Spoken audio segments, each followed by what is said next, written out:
Hello बच्चों, कैसे हो? आई होप सब बहुत ही बढ़िया और बहुत ही अच्छे हो। तो बच्चों, आज के इस वीडियो में हम लोग पढ़ने वाले हैं बिहार बोर्ड कक्षा 9 का बुक मैथ का। ठीक है, मैथ की बुक में हमने चैप्टर नंबर 1 पढ़ा रहे थे और चैप्टर नंबर 1 में एक्सरसाइज 1.1 और 1.2 को हम कवर कर चुके हैं। अगर आपने 1.1 और 1.2 का वीडियो नहीं देखे तो पहले आप उसको जाकर देख लीजिएगा, ठीक है, या फिर इस वीडियो को देखने के बाद आपको उसको देख लीजिएगा ताकि आपको 1.1 और 1.2 भी क्लियर हो जाए।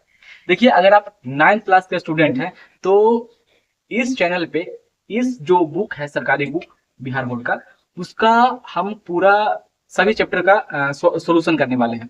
ठीक है, तो अगर आप 9th क्लास में पढ़ रहे हैं तो इस चैनल को सब्सक्राइब कर लीजिए। आपको मैथ का पूरा बिल्कुल फ्री में कोर्स मिलने वाला है, बिल्कुल फ्री में, 1 रुपया भी नहीं लिया जाएगा आपसे। आप बिल्कुल फ्री में पूरा मैथ बुक को पढ़ सकते हैं।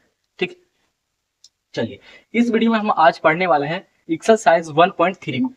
1.3 को समझने से पहले कुछ बातों को हमको जानना चाहिए। जैसे कि देखिए, हम बचपन में भाग पढ़े हैं। भाग में कौन कौन से उसका पार्ट होता है, क्या क्या पार्ट होता है? 4 पार्ट होता है उसमें। क्या क्या होता है उसमें? होता है भाज्य, उसमें होता है भाजक, उसमें होता है शेष, उसमें होता है भागफल, होता है ना। जैसे कि देखिए, अगर हम कोई भी संख्या, जैसे कि मान के चलिए यहाँ पे हम भाग लेते हैं, ठीक है, भाग में कोई संख्या ले लेते हैं यहाँ पे 2। ठीक है, अब 2 में हमको भागा देना है कितना से? 2 में इधर बीच में लेते हैं 2। 2 में हमको भागा देना है 14 से। ठीक है, तो 2 में जब भागा देंगे 14 से तो 7 मतलब ये क्या हो जाएगा? कट जाएगा। 2 सत्ते 14, कट जाएगा, पूरा पूरी कट जाएगा ना। तो इसमें देखिए, ये जो हुआ ये क्या हो गया? ये हो गया भाजक। क्या हो गया? भाजक। ठीक है, जो जिसमें हमने भाग दिया वो हो जाएगा भाज्य। क्या हो जाएगा? भाज्य। और जो नीचे कुछ नहीं बचा या फिर कभी कभी यहाँ पे कुछ बच जाता है उसको बोलते हैं शेष या फिर शेषफल। क्या बोलते हैं? शेष या फिर शेषफल। और जो इधर हमको प्राप्त हुआ ये होता है हमारा भागफल या भागफल। क्या होता है? भागफल। ठीक है, तो इसमें कौन कौन से 4 पार्ट थे? 4 पार्ट थे इसमें। कौन कौन से? पहला था भाजक, दूसरा था भाज्य, तीसरा था भागफल और चौथा था शेष। अब देखिए, इस भाग में क्या होता है, जो ये भागफल है वो कभी कभी दशमलव में आता है और कभी कभी पूरा पूरी कट जाता है। मतलब कि जो भाजक भागफल होता है वो 2 प्रकार का होता है, एक पूरा पूरी कटने वाला और एक दशमलव में आके कटने वाला, या फिर कभी कभी दशमलव में आने के बाद नहीं कटता है ना। तो आज हम 1.3 में हम लोग पढ़ने वाले हैं दशमलव प्रसार के बारे में। ठीक है, दशमलव प्रसार जो होता है वो 3 प्रकार का होता है। ठीक है, दशमलव प्रसार 3 प्रकार का होता है। कौन कौन? तो एक होता है शांत दशमलव, एक होता है अनपसानी अनावृत्ति, या फिर इसी को शांत आवृत्ति बोलते हैं और इसको अनपसानी आवृत्ति बोलते हैं, और एक होता है अनपसानी अनावृत्ति। ठीक है, पहले देखिए शांत आवृत्ति क्या है। तो कोई भी संख्या में अगर हम किसी संख्या से भागा देते हैं और भागा देने के बाद उसका जो भागफल है वो पूरा पूरी कट जाए, पूरा पूरी कट जाए, उसमें दशमलव ना आए, उसको बोलते हैं शांत आवृत्ति। ठीक है, जैसे कि देखिए यहाँ पे लिखा हुआ है 12/6। अब 12/6 यानी कि 6 से 12 में भागा देना है। जैसे ही 6 से 12 में भागा देंगे तो 2 से क्या हो जाएगा? ये लग जाएगा, पूरा पूरी खत्म। 6 दूनी 12। अब बताइए इसका जो भागफल आया इसमें दशमलव है? नहीं, नहीं ना आया, तो ये क्या हो जाएगा? शांत हो जाएगा, पूरा पूरी कट के शांत हो गया। अब देखिए यहाँ पे 19 में 133 से भागा देना है तो कितना मतलब कट जाएगा? 19 का पहाड़ा में 133 आता है 7 में, 19 से 3 से यहाँ से 133 पूरा पूरी कट जाएगा। अब देखिए यहाँ पे कुछ बचा, दशमलव आया? नहीं आया, तो ये सब क्या हो जाएगा? शांत हो जाएगा। लेकिन अनवसानी आवृत्ति किसे कहते हैं? तो अनवसानी आवृत्ति जो होता है वो दशमलव में आता है लेकिन एक ही जैसा संख्या बार बार रिपीट होने लगता है। जैसे कि मान के चलिए 6.0 आया, उसके बाद फिर 1 आया, तो 1 बार बार आने लगा, तो उसे कहते हैं अनवसानी आवृत्ति। जैसे नहीं समझ में आ रहा, कोई बात नहीं, देखिए एग्जांपल लेके समझते हैं। यहाँ पे दिया हुआ है कितना? 5 और 3, 5/3 यानी 3 से भागा देना है 5 में। अब देख लेते हैं, जैसे कि 3 से अगर 5 में भागा देते हैं तो 3 एकम 3 लग जाएगा, यहाँ पे घटाएंगे तो कितना बचेगा? 2। अब 2 लिखा जाएगा। अब बताइए कितना यहाँ पे दशमलव देंगे तो यहाँ पे क्या हो जाएगा? 0। अब 3 छक्का 18 होता है, 3 से का ज्यादा हो रहा है, 3 छक्का 18 लगाएंगे, यहाँ पे हो जाएगा 18। अब काटेंगे, अब फिर या क्या आ जाएगा? 2, फिर से 2 आ गया। अब फिर इसमें क्या है? दशमलव दे दिया पहले, तो फिर यहाँ से क्या उतर जाएगा? 0। अब फिर 6 मतलब लगेगा, फिर 18 उतरेगा। मतलब जो 6 है ये बार बार आ रहा है, रिपीट हो रहा है कि नहीं हो रहा है? हो रहा है। तो मतलब 1.666, ये जो 6 है ये दशमलव के बाद जो 6 आया ये अनगिनत, जब तक भागा करेंगे, जितना बड़ा मेरा कॉपी होगा जब तक भागा करते जाएंगे जब तक ये बढ़ते जाएगा। इसी प्रकार एक संख्या अब और हमने एग्जांपल में लिया, जैसे कि 14/11, यानी 11 से भागा देना है 14 में। जैसे कि देखिए 11 से जब भागा रहते हैं 14 में तो क्या होता है, 11 एकम 11 हो जाएगा। यहाँ पे बताइए कितना बचेगा, यहाँ पे बच जाएगा 3। कितना बचेगा, 3। अब यहाँ दशमलव देंगे, यहाँ 0। अब कितना हो गया, 30। अब 11 का में 30 आता है, नहीं आता है, लेकिन कितना आता है, 22 आता है ना। 11 33 हो रहा है, ज्यादा हो रहा है, तो यहाँ पे कितना मतलब लगा देंगे, 11 दूनी 22 लगा देंगे। अब घटाएंगे तो कितना बचेगा, 8। 8 बचेगा। फिर यहाँ क्या करेंगे, यहाँ दशमलव देना है तो यहाँ पे 0 बैठा देंगे, है। अब बताइए 11 का में 80 आता है, 11 का में 80 नहीं आता है, तब क्या होगा। तो बताइए 11 का में 80 नहीं आता है, तब क्या होगा, 11 सत्ते 70 लगा देंगे, 77 हो जाएगा। फिर यहाँ पे कितना बचेगा, 3 बचेगा, ठीक है। तो इसमें क्या होगा, फिर यहाँ पे क्या देंगे, 0 देंगे। फिर बताइए कितना से लगेगा, ये फिर देखिए यहाँ पे 30 आ गया, यहाँ पे फिर से 30 आ गया, तो कितना से लगेगा, 2 से। तो यहाँ पे कितना हो जाएगा, 11 दूनी 22। अब फिर घटाएंगे तो फिर कितना आएगा, मतलब कि इसमें 2 7 2 7 2 7 क्या हो रहा है, बार बार रिपीट हो रहा है। अब देखिए कोई भी संख्या जब बार बार रिपीट होता है दशमलव के बाद, तो उसको पूरा नहीं लिख पाता, इतना काफी नहीं होता है कि उसको बार बार भाग करके लिखते जाए लिखते जाए। अगर उसको ऐसे लिखेंगे तो संख्या इतना भर जाएगा, इतना बड़ा हमारा काफी भी नहीं। तो इसका सोल्यूशन क्या है, देखिए इसका सोल्यूशन सिंपल सा है। अगर कोई भी संख्या दशमलव के बाद पूरा पूरी मतलब कि पूरा पूरी नहीं करता है, दशमलव के बाद कुछ संख्या आता है और वही संख्या बार बार रिपीट होने लगता है, तो रिपीट होए तो इसका मतलब क्या करना है कि आपको उस संख्या लिखना है। जैसे कि देखिए यहाँ पे एग्जाम्पल में लिखे कोई संख्या 5.6666 बार बार आ रहा है, तो उसके ऊपर 5.6 लिख के उसके ऊपर टोपी पहना देते हैं, जो संख्या बार बार रिपीट हो रहा है। अब इसका अर्थ क्या हुआ, टोपी का मतलब क्या हुआ, इसका मतलब इसको बोलते हैं डन। अब मतलब कि जो 6 है ये बार बार रिपीट हो रहा है, ये संख्या ऊपर देने से दर्शाता है। अब समझ में आ गया। चलिए अब देखते हैं अनावसानी अनावृत्ति, ये क्या हो रहा है, ये इसी के जैसा है, लेकिन इसमें एक ही संख्या बार बार रिपीट होता है, लेकिन इसमें एक संख्या बार बार रिपीट नहीं होता। दशमलव के बाद अलग अलग संख्या आती रहती है, अलग अलग संख्या। कुछ संख्या जो लगेगा कि कट जाएगा, लेकिन कटेगा नहीं, वो हमेशा कुछ कुछ नया नया संख्या आते रहेगा और वो अनंत तक जाएगा। जितना काटना चाहोगे उतना बड़ा होल चल जाएगा, अलग अलग संख्या आते रहेगा, कभी रिपीट नहीं होगा, ठीक है। तो ऐसे संख्या को क्या बोलते हैं, अनवसानी अनावृत्ति। जैसे कि देखिए यहाँ पे पाई, अब पाई का जो मान होता है वो 22/7 होता है ना। अब हम पिछले वीडियो में हम पढ़ाए थे, जब 1.2 पढ़ा रहे थे, तो पाई के बारे में। तो पाई जो है एक अपरिमेय संख्या है, क्योंकि ये पूरा पूरी इसका मान नहीं निकलता है, नहीं निकलता है। लेकिन यहाँ 22/60 यानी कि पूर्णांक के रूप में लिखा हुआ है ना, सॉरी बट्टा के रूप में लिखा हुआ है ना, P/Q के रूप में। लेकिन इसका जब दशमलव प्रसार निकालेंगे तो ये दशमलव के बाद अलग अलग संख्या लाते रहेगा, वो कटेगा ही नहीं। जैसे √2 हो गया, ये भी इसको जब हम तोड़ेंगे तो ये दशमलव के बाद अलग अलग संख्या आते रहेगा, एक जैसा संख्या कभी नहीं आएगा, या फिर कोई संख्या रिपीट नहीं होगा, ये अलग अलग संख्या आते रहेगा, ये जब तक आते रहेगा जब तक आप इसको भाग देते रहेंगे, ठीक है। तो ये हमेशा बढ़ते जाता है। जैसे कि 7 में अगर 22 से भागा देंगे तो 7 या 1 ऐसे लगेगा, फिर यहाँ पे 1 बचेगा, फिर 10 बचेगा, इसी प्रकार ये बढ़ते चला चल जाता है। समझ में आया। अब देखिए जो शांत दशमलव होता है, इसी प्रकार जो शांत दशमलव होता है और अनावसानी आवृत्ति होता है, ये जितने संख्या इसमें आती है ये संख्या सभी कहलाती है परिमेय संख्या। लेकिन अगर कोई संख्या अनावसानी अनावृत्ति में आ रही है तो वो संख्या कहलाती है अपरिमेय संख्या। जैसे जैसे कि देखिए पाई क्या है, पाई है जो अपरिमेय संख्या है, √2 है जो अपरिमेय संख्या है, और √3 है जो अपरिमेय संख्या है, √5 जो अपरिमेय संख्या है। इसको तोड़ेंगे तो दशमलव के बाद ये अलग अलग संख्या लाते रहेगा, और जो अलग अलग संख्या लाता है वो अपरिमेय कहलाता है, वो पूरा तरीके से नहीं उड़ता है। इसे क्या कहते हैं, अनावसानी अनावृत्ति या फिर अपरिमेय संख्या, ऐसे संख्याओं को। लेकिन जो संख्या दशमलव के बाद एक ही जैसा संख्या बार बार रिपीट हो, या फिर एक ऐसा संख्या जो कट पूरा पूरी कट के शांत हो जाए, तो ये दोनों क्या कहलाता है, परिमेय संख्या। आई होप कि समझ में आ गया होगा। चलिए 1.3 का क्वेश्चन नंबर 1 देखते हैं। इसमें क्या कह रहा है, इसमें कह रहा है कि निम्नलिखित भिन्नों को दशमलव रूप में लिखे और बताइए कि प्रत्येक का दशमलव प्रसार किस प्रकार का है। यहाँ पे देखिए कुछ बट्टा भिन्न के रूप में हमको संख्या दे दिया गया है, और इसमें हमको पूछ रहा है कि इसको दशमलव के रूप में लिखिए, ठीक है। चेक करते हैं, दशमलव के रूप में लिखते हैं। चलिए कोई बात नहीं। आप देखिए 5 को क्वेश्चन दिया, 1 2 3 4 5 नहीं 6 क्वेश्चन है।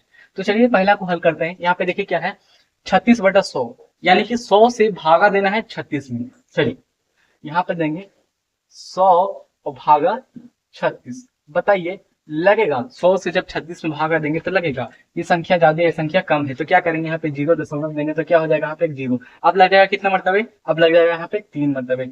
300 हो जाएगा, और यहाँ पे क्या बच जाएगा कट के, यहाँ पे 60 बच जाएगा। ठीक है, जब 60 बच जाता है तो फिर क्या, दशमलव देल है तो यहाँ पे क्या हो जाएगा, यहाँ देखिए 100 है, यहाँ पे 60 है, लगेगा नहीं लगेगा, यहाँ दशमलव देल है तो यहाँ वो जीरो बैठ जाएगा, अब हो गया 600। अब बताइए 100 छक्का 600 हो जाएगा 36, यानी कि 600 पूरा पूरी कट जाएगा। यानी कि देखिए इसका दशमलव प्रसाद क्या हो जाएगा, इसका दशमलव प्रसाद होगा 0.36 हो गया ना।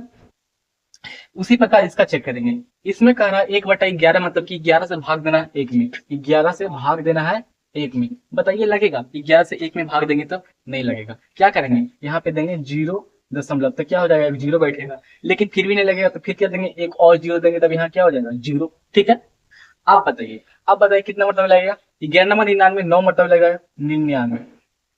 अब इसको घटा देंगे तो कितना बचेगा, यहाँ पे 1 बचेगा। अब क्या करेंगे, यहाँ पे जीरो दे देंगे, एक जीरो देंगे, दशमलव दिया हुआ है तो फिर भी नहीं लग रहा, फिर क्या करेंगे, एक जीरो और देंगे तो क्या हो जाएगा, यहाँ पे एक जीरो 100 हो गया। फिर कितना मरतबे, 9 मरतबे, तो फिर यहाँ पे कितना हो जाएगा, 11 नंबर 99। फिर कट के यहाँ पे कितना आएगा, 1 आएगा। अब दशमलव दिया हुआ तो फिर जीरो देंगे, तो यहाँ 10, यहाँ पे 11 नहीं लगेगा, तो फिर क्या करेंगे, एक जीरो यहाँ पे बैठा देंगे, तो यहाँ पे 100 हो गया। अब फिर क्या करेंगे, 11 में 100 से जब देखेंगे पढ़ के कितना मरतबे आता है, तो 11 नंबर 99 9 मरतबे आता है, तो 9 मरतबे लगेगा 99। अब देखिए एक क्या हुआ है, यहाँ पे एक ही चीज बार बार रिपीट हो रहा है, 0 9 0 9 0 9 रिपीट हो रहा है कि नहीं, तो इसको हम लिख सकते हैं दशमलव प्रसाद के रूप में ऐसे 0.09। अब 0 9 बार बार रिपीट हो रहा है, तो इसको हम कितना 0 9 लिखेंगे, इतना तो लिख नहीं सकते, तो क्या करेंगे, सीधे इसके ऊपर दंड दे देंगे, 0 और 9, जो संख्या रिपीट होती है उसी के ऊपर पड़ता है, तो 0 9 0 9 रिपीट हो रहा है, यहाँ पे क्या हो जाएगा, ऊपर दंड अलग पड़ जाएगा। चलिए अब देखिए इसमें क्या है, इसमें पूर्णांक के रूप में दिया है 4.1/8, इसको तोड़ेंगे पहले तो 8 चौक 32, 32 से 33 हो जाएगा, 8 चौक 32, 32 से 33, यहाँ हो जाएगा 33/8, यानी कि 8 से भागा देना किसमें, 33 में। चलिए दे देते हैं 8 भागा 33, बताइए कितना मतलब लग गया, 8 चौक 32, 2 मतलब 4 मतलब 32, कट जाएगा, यहाँ पे कितना बचेगा, 1 बचेगा। अब बताइए यहाँ पे क्या हो जाएगा, दशमलव देंगे तो यहाँ पे हो जाएगा 10 हो जाएगा ना। अब 10 1 मतलब लग जाएगा, 8 एकम 8, यहाँ पे घटाएंगे तो कितना बचेगा, यहाँ पे घटाएंगे तो कितना बच जाएगा, यहाँ 2 बचेगा। ठीक है, दशमलव दिया हुआ तो फिर यहाँ पे जीरो दे देंगे तो हो जाएगा 20। अब 8 8 का में 20 आता है, नहीं 16 आता है, तो 2 मतलब लग जाएगा 8 दूनी 16, उसको घटाएंगे तो यहाँ पे आ जाएगा कितना, 4। अब देखिए यहाँ पे 4 आ गया। अब फिर यहाँ दशमलव दिया तो क्या देंगे, जीरो, और 8 बचे 40, यानी कि 5 मरतबे पूरा पूरी खत्म, पूरा पूरी कट गया। तो इसका कुछ भी दशमलव प्रसाद बताइए, तो क्या लिखेंगे, यहाँ लिखेंगे 4.125, यही तो आया है, 4.125 आया। तो इस प्रकार हम चेक कर सकते हैं। देखिए यहाँ पे कितना, 3/13, यानी कि 13 तो भाग देना है 3, चलिए दे देते हैं इसको 13/3। अब दीजिए लगेगा नहीं लगेगा, क्या करेंगे, जीरो देंगे, जीरो देंगे दशमलव, यहाँ पे 0 दशमलव देंगे तो एक जीरो बैठेगा, फिर भी नहीं लगेगा, लग जाएगा। कितना है 13, यहाँ पे कितना है 30, तो 13 का में 30 आता है, 33 ज्यादा हो रहा है 3 मरतबे, तो यहाँ 2 मरतबे लगाएंगे, 13 दूनी 26, 13 दूनी 26। अब इसको घटा देंगे, 30 में से जब 26 घटेगा, 30 में से 26 घटेगा तो कितना बचेगा, 4 बचेगा, तो यहाँ 4 लिख देंगे। अब क्या होगा, यहाँ देखिए दशमलव दिया हुआ है, यहाँ 13 है, यहाँ 4 है, लगेगा ही नहीं, तो दशमलव यहाँ दिया हुआ है, यहाँ क्या बैठ जाएगा, जीरो। अब बताइए 33 3 मरतबे लग जाएगा ना, 33 अब इसको घटाएंगे तो कितना बचेगा, यहाँ पे बचेगा 1 बचेगा। अब बताइए दशमलव दिया हुआ है, यहाँ पे फिर जीरो हो गया, अब लगेगा, यहाँ 13 है, कितना है यहाँ पे 10 है, तो नहीं लगेगा। अब क्या करेंगे, यहाँ ये कम है तो फिर क्या करेंगे, यहाँ जीरो बैठाएंगे, तो यहाँ हो जाएगा 100। अब कितना मरतबे, तो 13 सत्ते 91 होता है, 7 मरतबे, यहाँ 7 मरतबे लगा देंगे, तो 13 सत्ते 91। अब घटाएंगे इसको, जब घटाएंगे तो कितना आ जाएगा, यहाँ पे बचेगा 9, कितना बचेगा 9। अब देखिए यहाँ पे दशमलव दे देते हैं, यहाँ पे जीरो। अब 13 का में 90 आता है, 13 का में 90 नहीं आता है, 13 का 78 आता है, तो यहाँ पे 6 मतलब लगाएंगे 78। अब इसको घटाएंगे, अब 10 में से 8 जाएगा तो यहाँ बचेगा 2, यहाँ हो जाएगा 8, 8 में से 7 गया था 1, अब यहाँ 12 आ गया। अब 13 का में 120 आता है, 13 का 78, 13 से 91, 13 14 से 13 17 से 13 32 से ये भी नहीं करता है, तब क्या होगा, देखिए दशमलव के बाद अलग अलग संख्या आते जा रहा कट नहीं रहा। तो इसको क्या करेंगे, यहाँ एक से लगभग 4 से 5 संख्या लिखेंगे दशमलव के बाद, अगर नहीं कट रहा तो इसे छोड़ देंगे, कि जो जो संख्या यहाँ पे आया वही लिख देंगे, यहाँ लिख देंगे 0.230 और लास्ट में संख्या कितना है 6 है, तो 1 बढ़ा देंगे तो कितना हो जाएगा 7 हो जाएगा, तो इसको 7 बढ़ा के लिख देंगे, बस ये हो गया इसका दशमलव। चलिए दो क्वेश्चन और है, एक है 11/2, 2/11, मतलब कि 11 से भाग देना है 2 में, तो दे देते हैं 11 भागा 2, कितना मतलब लगेगा? नहीं लगेगा। पहले क्या करेंगे, यहाँ पे 0 दशमलव देंगे तो 0 हो जाएगा। अभी यहाँ पे 11, यहाँ पे 20 लग जाएगा, एक मतलब लगेगा, कितना हो जाएगा 11। घटाएंगे तो कितना बचेगा 9। फिर क्या करेंगे, यहाँ पे दशमलव दिया हुआ तो 0 दे देंगे। अब यहाँ पे 90 हो गया, यहाँ पे कितना 11, अब 11 8 88 लग जाएगा, 8 मतलब 88। फिर घटाएंगे इसको तो कितना आएगा 2 आएगा। फिर यहाँ दशमलव दिया हुआ तो यहाँ पे क्या हो जाएगा 0। अब बताइए यहाँ पे 11, यहाँ पे 20, कितना मतलब है, एक मतलब है, क्या हो जाएगा यहाँ पे फिर 11 एकम 11। फिर घटाएंगे इसको तो कितना आ जाएगा, यहाँ पे आ जाएगा 8, सॉरी 9, यहाँ आ जाएगा 9। अब यहाँ 9 है। अब फिर क्या करेंगे, यहाँ दशमलव ले लेते, फिर यहाँ 0। अब देखिए बार बार यह रिपीट होने लगा, फिर 1 8 1 8 फिर रिपीट होता चला जाएगा। तो जब ये संख्या बार बार रिपीट हो रही है तो क्या करते हैं, इसको जो संख्या रिपीट होता है उसको दंड दे देते हैं। यहाँ हो जाएगा, इसको बराबर में लिखेंगे 0.18 और 1 8 के ऊपर दंड, क्योंकि 1 8 1 8 बार बार रिपीट हो रहा था। ठीक है, चलिए अब क्वेश्चन नंबर 6। Question number 6 329/400। अब इसको भागा दीजिए तो क्या होगा, यहाँ होगा 400 भागा 329। लगेगा? नहीं लगेगा। तो नहीं लगेगा क्योंकि यहाँ 329 यहाँ पे 400, तो क्या करेंगे 0 दशमलव देंगे तो यहाँ पे 0 हो जाएगा। अब लग जाएगा, लग जाएगा नहीं। अब देखिए यहाँ पे कितना है 400, यहाँ पे कितना है 3290, तो कितना मतलब जाएगा, चरका में 32 आता है 832, मतलब कि यहाँ 8 से अगर लगाएंगे तो कितना आ जाएगा 3200। अब इसको घटा देंगे तो कितना आ जाएगा, तो लग जाएगा 90। अब यहाँ 90 में कितना है 400, तो घटेगा, सॉरी लगेगा, नहीं लगेगा। यहाँ 400 में यहाँ पे 90 है, कम ना है, तो क्या करेंगे, यहाँ दशमलव जो होते हैं वो 0 दे देंगे। अब यहाँ कितना हो गया 9, तो यहाँ कितना है 400, तो 4 दूनी 800, 4 दूनी 800 हो जाएगा। अब यहाँ घटाएंगे तो कितना बचेगा 100, 100 बच गया। अब कितने लगेगा, फिर दशमलव गुना हो तो 0 बैठाएंगे। अब यहाँ 4 दूनी 8, अब यहाँ 1000 तो 2 मतलब 3 लगा देंगे, 4 दूनी 8। अब घटाएंगे तो कितना बचेगा, यहाँ पे 200 बच जाएगा। फिर से समझ में आता 0।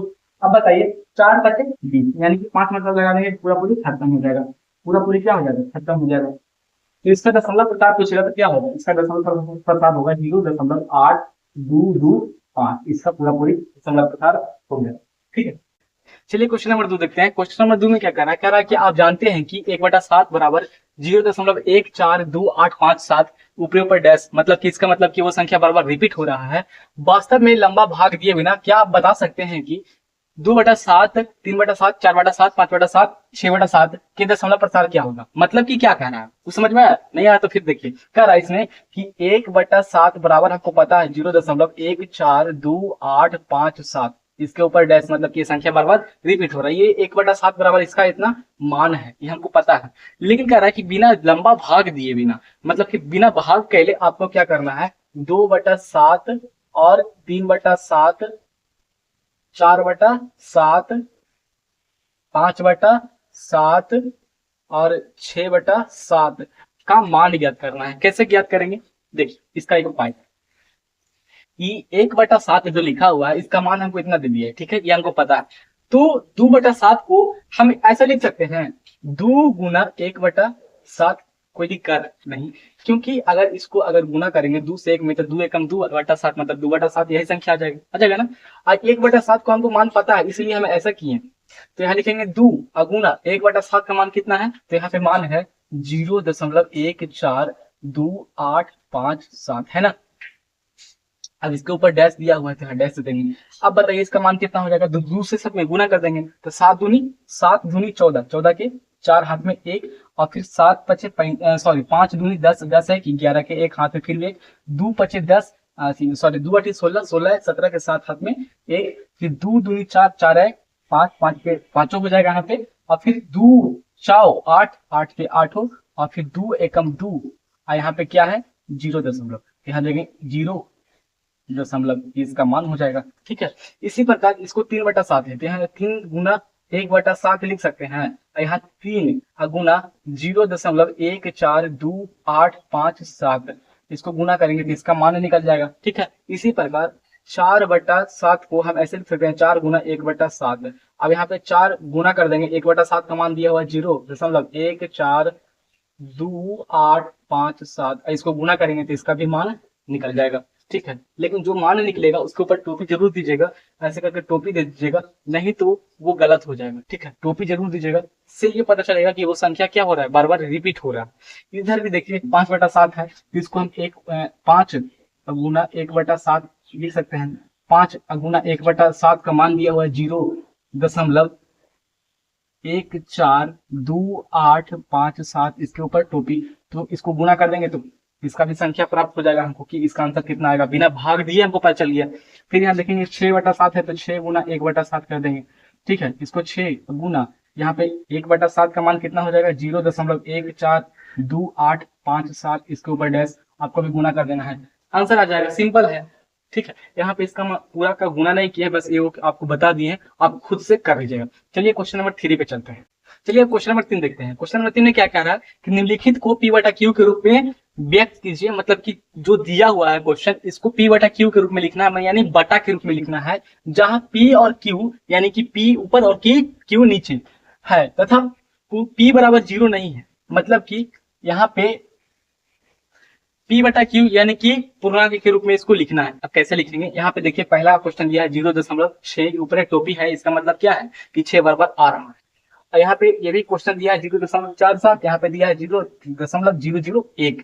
अब इसको कैसे करेंगे, कैसे इसको P/Q के रूप में लिखेंगे, कैसे इसको बटा के रूप में लिखेंगे, चलिए देखते हैं। देखिए यहाँ पे प्रश्न दिया है, क्या है कि 0.6, यहाँ लिखेंगे 0.6, यहाँ पे ऊपर टोपी है, टोपी का मतलब क्या हुआ कि जो 0.6 है ये बार बार रिपीट हो रहा है। ठीक है, रिपीट हो रहा है, तो ये 0.6 यहाँ पे एक बार मान लेते हैं 0.6666, ठीक है, ऐसे करके इसको मान लेंगे समीकरण 1, कोई दिक्कत नहीं, इतना तक समझ में आया। चलिए अब आगे, अब क्या करेंगे, समीकरण 1 में दोनों तरफ 10 से गुना कर देंगे। यहाँ लिखेंगे समीकरण 1 में दोनों तरफ 10 से गुना करने पर अब क्या होगा, इधर देखिए, इधर x है, x में 10 से गुना करेंगे तो क्या हो जाएगा 10x। ठीक है, 10x, नहीं तो ऐसे कर देंगे, यहाँ पे डायरेक्ट, यहाँ पहले समीकरण लिखेंगे x बराबर 0.666 डॉट डॉट डॉट, है ना।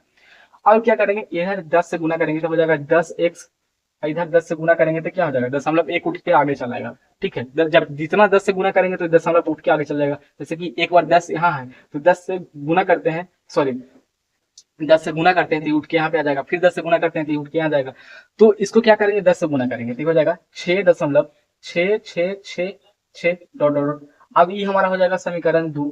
ठीक है, कोई दिक्कत नहीं। अब क्या करेंगे, समीकरण 2 को समीकरण 1 से घटा देंगे, यहाँ लिखेंगे समीकरण 2 को